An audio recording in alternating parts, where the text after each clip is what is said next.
do you have players available? Getting better. Today, full participants quickly and Yak, and still non-contact for RJ today. So we'll see what it looks like for him tomorrow morning. You talked the other day about RJ wanting to teach him a floater shot maybe in the summer. Might be a thing to add to his arsenal.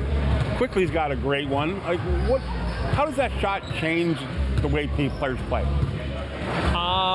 I think everybody's talking about like being able to have like 3-lever scoring, be able to finish at the rim, to have mid-range, and have threes.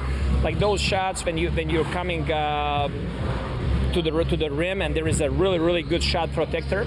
You know, when you have Rudy Gobert's of the world, when you have Wembanyama now in the league, like you gotta be creative with some of the finishes there, and that's how players in this league constantly getting better. They're constantly finding ways to score against different personnel, and I would not agree that the defenses are bad today. Like, and everybody's trying, everybody's game planning, everybody's preparing. It's just that the skill level of the offensive players is through the roof. Yeah, that's a shot that I guess when Mark Jackson took it, it was called a teardrop. Yes. But now everybody's got it, and it's a floater. Yes. So it's like it's kind of in vogue Yes. now, this day and age in the game. Emmanuel's got it because of his size, do you think? That's how he had to learn it? Do you think is that why? That's fair. So in Europe, first guy that started using that shot was Juan Carlos Navarro. Yeah. And they called his shot La Bomba.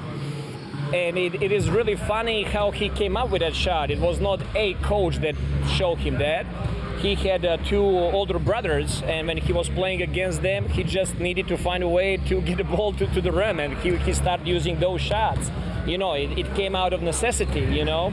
And I think a similar thing happened with Nikola Jokic. He has 2 older brothers that used to beat him up when they were playing, and he had to find all of those different angles and ways to score. You know, a lot of times coaches, we want to take credit for some of those things, but it's at the end of the day, it's players that find solutions. You worked with Dylan Brooks in Houston, in Memphis, and you know, what did you come to appreciate about him, and you see why a team like Houston went out and got him? What was your behind the scenes with Dylan? Dylan is a player that finds motivation for every single game. Every single game, he's always on, he's always motivated, and he's ready to affect the game in any possible way.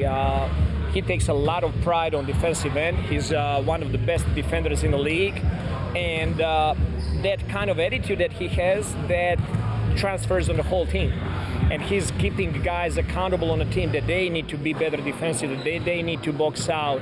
And he just, you know, he's a first line of defense, and every night guarding anybody from point guard to 4-man, and when he brings that kind of tenacity every single night, it just gets whole team better. The public perception of him, especially last year, it sort of kind of spun out of control a little bit. He was responsible for some of that, but behind the scenes, I suspect he's a very different person. Teammates seem to appreciate what he does. Great teammate, very coachable player, always about the team. I always loved being around Dylan, and he's a great family guy. When you see him around his daughter and the way he acts with his daughter, you see that he is amazing human being. I have a lot of respect for him. I know you weren't able to coach Fred directly, but just by observation or having seen him on the other side, what stands out to you about Fred? Very similar things like with Dylan Brooks, like how competitive he is, how hard he plays every single night.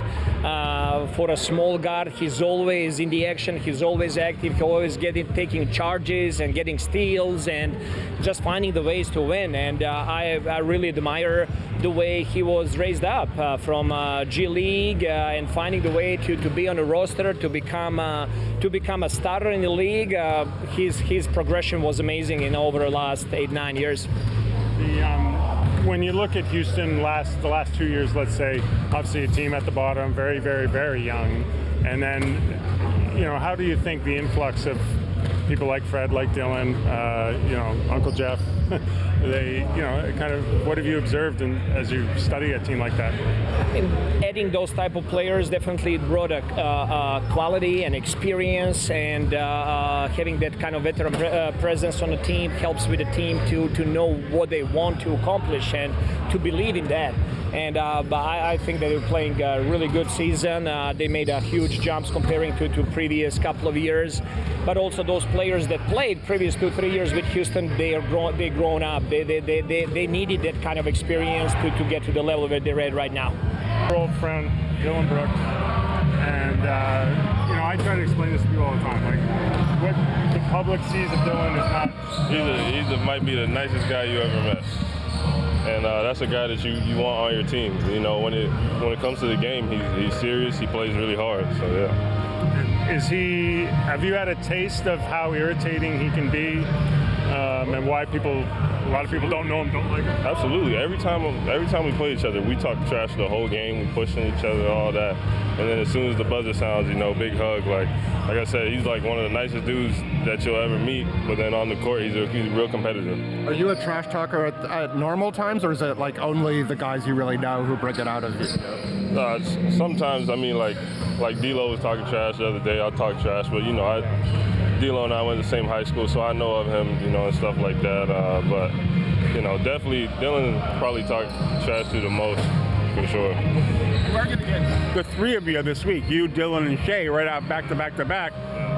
Talk about your summer and how it made what you guys are doing this year possible. Us three guys, we really did a lot this summer, of course with the rest of the team, and so it's good to be able to, go up against those guys and just see how they're doing and see how everybody's career is going. It's a lot of fun, and then of course we're going to link up again this summer. One thing Dylan said last night about Shea was that he's great, but he also makes the players around him great, and that's a very unique skill. Did you see that at the World Cup?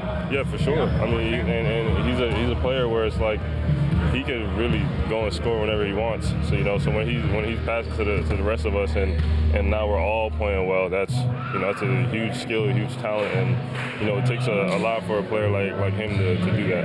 I mean, you go back with him since you were like little and skinny, and obviously he was a very talented guy. Like, you don't end up at Kentucky because you're unknown, but to see him become maybe the leading candidate for MVP, are even you a little bit surprised at the trajectory? He was really good, but he was short, and then he got to 6'6" out of nowhere, and then that just became like unstoppable. So he's really good. I always tell people that Shea's one of the best basketball players I've ever seen play.